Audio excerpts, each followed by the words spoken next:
Les titres de l'actualité en Mauritanie, l'opposition radicale a offert ce mardi des garanties au président Mohamed Ould Abdelaziz pour une alternance en 2019. Devant l'Assemblée générale annuelle des Nations unies, le président congolais Joseph Kabila a réclamé le début effectif et substantiel du retrait des casques bleus de son pays. Et puis en Tunisie, le président Béji Caïd Essebsi a annoncé la fin d'une alliance clé avec la formation d'inspiration islamiste Ennahda.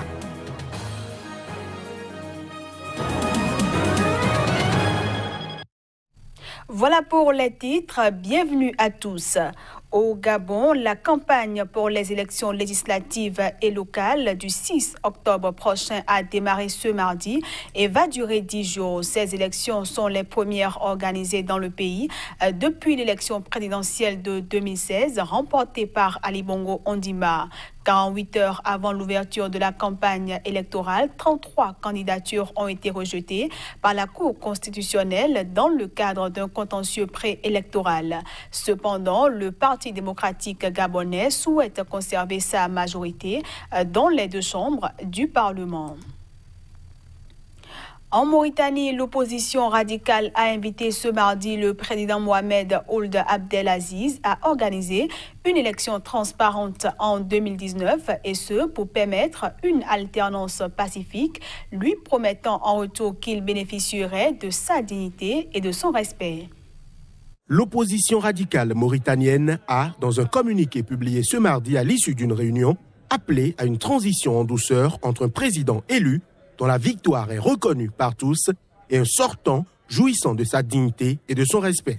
Elle a également invité le président Mohamed Ould Abdelaziz, qui achèvera son second mandat en 2019, à organiser une élection transparente pour permettre une alternance pacifique, lui permettant en retour qu'il bénéficierait de sa dignité et de son respect. L'unique voie garantissant la stabilité et l'unité du pays passe obligatoirement par des élections consensuelles assurant l'alternance pacifique et le transfert de passation du pouvoir de manière douce entre un président élu dont la victoire est reconnue par tous et un président sortant jouissant de sa dignité et de son respect. Nous avons été, à vrai dire, choqués par les propos qui ont été tenus par les chefs de l'État à leur rencontre et aussi à l'encontre d'autres partis politiques et d'autres personnalités politiques.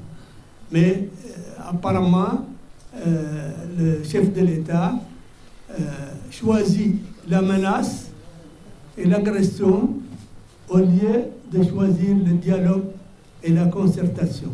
L'opposition a par ailleurs dénoncé comme une restriction des libertés la fermeture ce lundi soir du centre de formation des oulémas à Nouakchott, accusé par les autorités de dispenser un enseignement islamiste extrémiste en relation avec les frères musulmans. Le président congolais Joseph Kabila a réclamé le début effectif et substantiel du retrait des casques bleus de son pays. C'était devant l'Assemblée générale annuelle des Nations unies. Les précisions.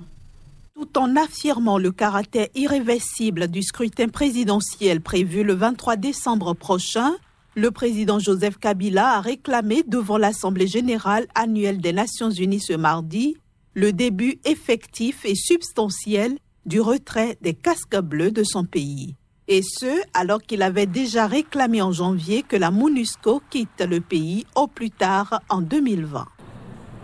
En dépit des défis énormes qui jonchent encore son parcours sur tout le plan, comme l'année passée, je réaffirme le caractère irréversible de la tenue des élections prévues à la fin de cette année.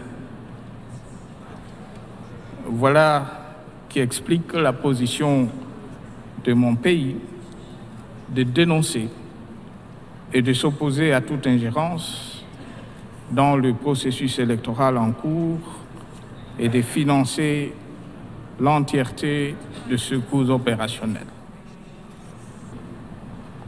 20 ans après le déploiement des forces onusiennes dans mon pays, et en raison de leurs résultats largement mitigés au plan opérationnel, mon gouvernement réitère son exigence du début effectif et substantiel du retrait de cette force multilatérale. La mission de paix MONUSCO, qui compte quelques 17 000 casques bleus pour un budget annuel d'un peu plus d'1 milliard de dollars, est l'une des plus importantes missions de paix de l'ONU dans le monde. Ce journal se poursuit. La deuxième réunion du comité de suivi de la feuille de route tracée par la CEDEAO vient de régler la question sur la Commission électorale nationale indépendante CENI devant conduire les élections législatives du 20 décembre prochain.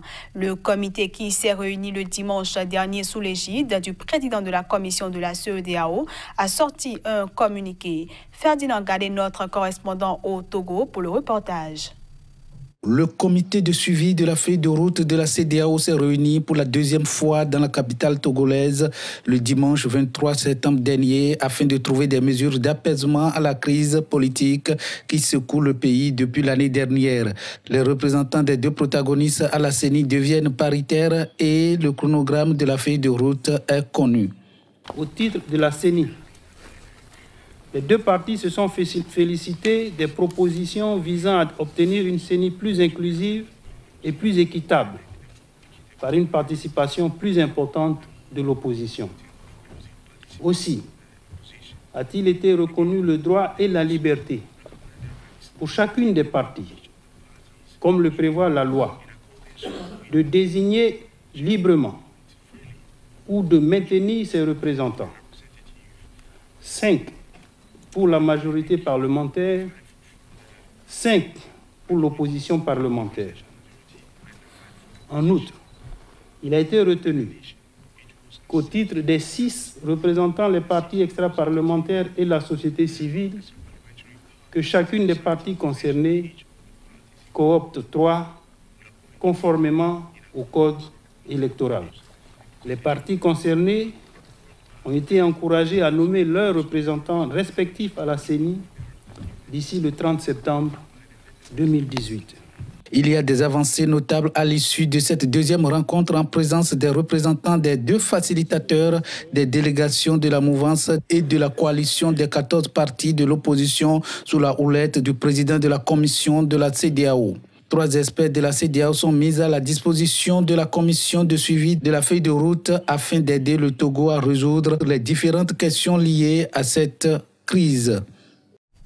En Tunisie, le président Béji Caïd Essebsi a annoncé la fin d'une alliance clé avec la formation d'inspiration islamiste Ennahda.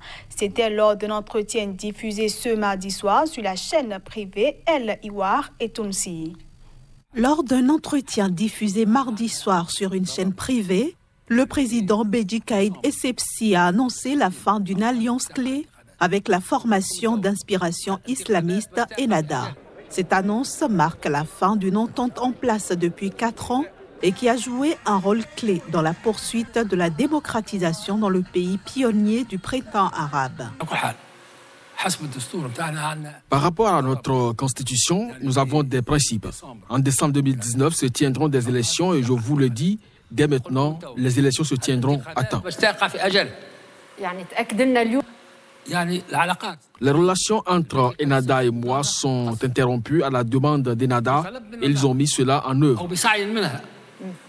Dans son interview, le président tunisien a reproché à Ennahda de continuer à soutenir Youssef Chahed, plus jeune premier ministre de l'histoire moderne de la Tunisie en poste depuis l'été 2016.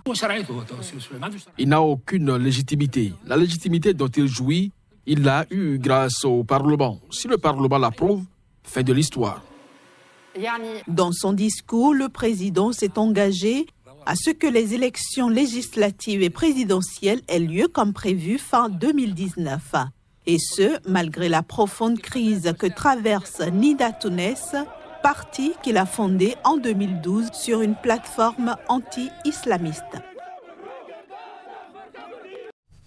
Allaitement maternel, la base de la vie, c'est le thème de la 26e édition de la Semaine mondiale de l'allaitement maternel. Au Bénin, la célébration officielle se déroule du 25 au 30 septembre dans la commune de Dassa. Reportage.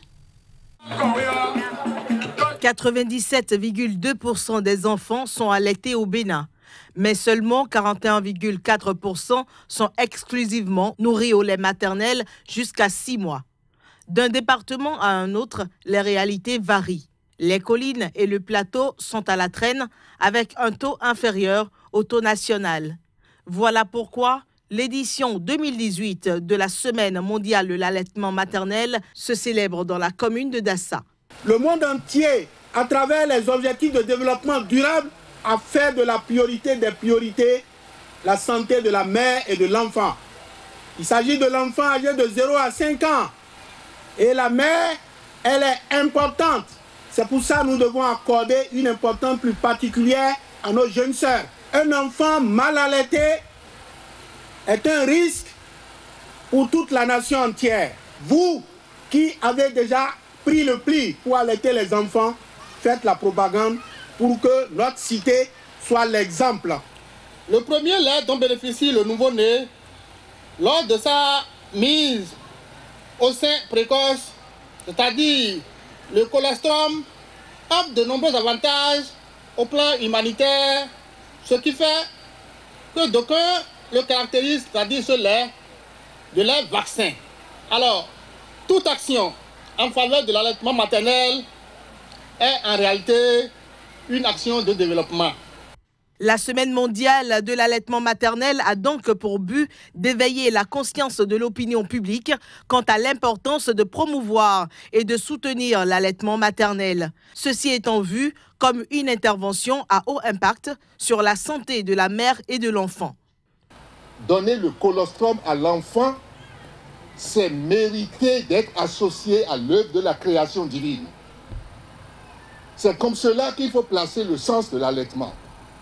Aucun animal ne reçoit de l'assistance quand il met bas. Mais le premier réflexe, c'est de donner le lait. Et les connaissances nous permettent de savoir aujourd'hui que sur les 6 premiers mois de la vie, la composition du lait suffit largement à tous les besoins de l'enfant.